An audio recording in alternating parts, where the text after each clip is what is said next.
Selamat datang di video saya. Saya harap video ini dapat menambah wawasan bagi yang melihat dan mendengarkan.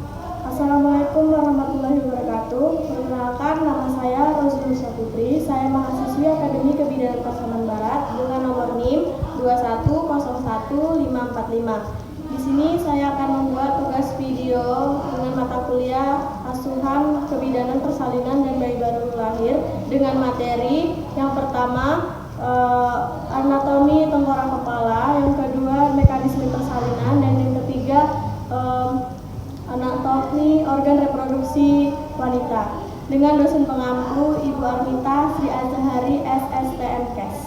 Pertama, anatomi tengkorak kepala. Baiklah, saya akan menjelaskan anatomi tengkorak kepala. Yang pertama, tulang dahi disebut dengan os frontal, kemudian tulang mata disebut dengan os orbital, tulang hidung disebut dengan os nasal, tulang pipi disebut dengan os ozymaticum, tulang rahang atas disebut dengan os maxillularis, tulang rahang bawah disebut os mandibulosus.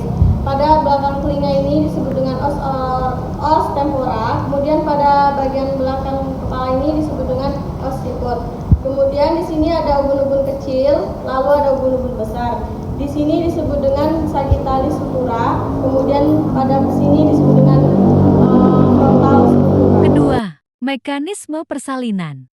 Baiklah, saya akan menjelaskan mekanisme persalinan. Yang pertama ada penurunan kepala, placement, di mana kepala sudah masuk PAP. Di saat kontraksi atau his, penurunan kepala mulai menurun dan disebut dengan descent. Selanjutnya, pada penurunan ini dibagi menjadi tiga. Yang pertama, sutura sagittalis, yaitu kepala dalam keadaan melintang dan sejajar dengan jalan lahir. Yang kedua, asynclitismus, yaitu kepala mendekati promontorium. Selanjutnya asynclitismus posterior, yaitu kepala mendekati symphysis pubis. Yang kedua yaitu fleksi, di mana penurunan kepala sudah masuk ke hot 3, yaitu mendekati spina ischiadica, yaitu dagu mulai dekat dengan dada janin. Selanjutnya masuk kepada putaran paksi dalam, yaitu area depan kepala janin putar ke arah belakang putar ke belakang menuju ke bawah mendekati os coccygeus, berputar sebanyak 45 derajat. Selanjutnya ekstensi, yaitu ekstensi kebalikan dari fleksi, yaitu dagu mulai menjauh dari dada janin. Kemudian lahirlah secara berturut-turut. Yang pertama lahirlah ubun-ubun besar, kemudian dahi, lalu hidung, lalu mulut dan dagu. Lanjutlah pada putaran paksi luar, yaitu di mana kepala memutar kembali ke arah punggung dengan bahu menyesuaikan jalan lahir dengan tangan berparietal. Selanjutnya ekspulsi, di mana bayi atau janin lahir secara menyeluruh. Lahirnya ini tidak secara lurus melainkan secara frontal, yaitu ekspulsi lahir berjanin secara menyeluruh. Ketiga, organ reproduksi wanita. Selanjutnya saya akan menyebutkan organ reproduksi internal wanita. Di sini ada fundus uteri, di mana untuk menentukan usia kehamilan. Selanjutnya ada tempat produksi, tempat fertilisasi atau bertemunya sperma dengan sel telur. Kemudian di sini ada ovarium, tempat terjadinya sel telur atau pembuahan. Di sini kemudian ada uterus, yaitu uterus tempat berkembangnya janin di dalam rahim ibu. Kemudian ada myometrium, di sini tempat kontraksi dan relaksasi uterus berkembang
warahmatullahi wabarakatuh. Terima kasih sudah menonton video saya. Jangan lupa tekan tombol subscribe, like, komen, dan share.